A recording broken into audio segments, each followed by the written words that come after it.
What do you think of when you imagine God?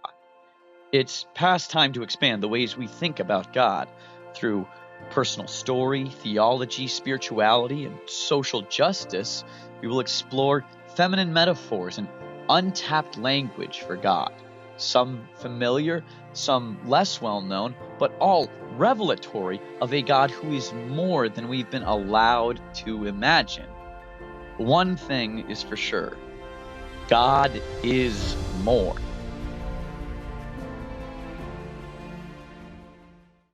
What do you do when you walk in the door at home to the place where you live?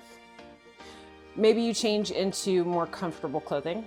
Some people take off their shoes as soon as they walk in the door, or their coats. I've heard of some people who need to take off their pants as soon as they get home. I talked to a friend last week who changes into pajamas as soon as she can. Maybe you grab a drink or a snack. Think about Mr. Rogers coming into his house, taking off his shoes, changing his cardigan. We often have a routine around entering this space.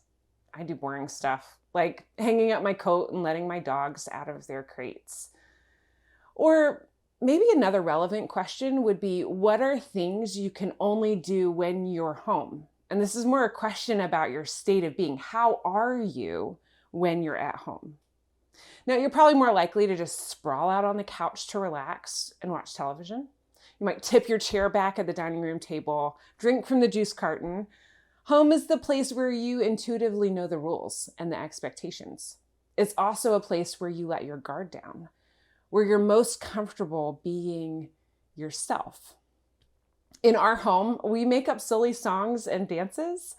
My husband and my daughter like to pull out a guitar and a ukulele, and one will tap a beat on the side of their instrument while the other one strums and makes up rhymes on the spot. We're goofy here in a way that not many people get to see us. Silly dances, big hugs, cringy jokes.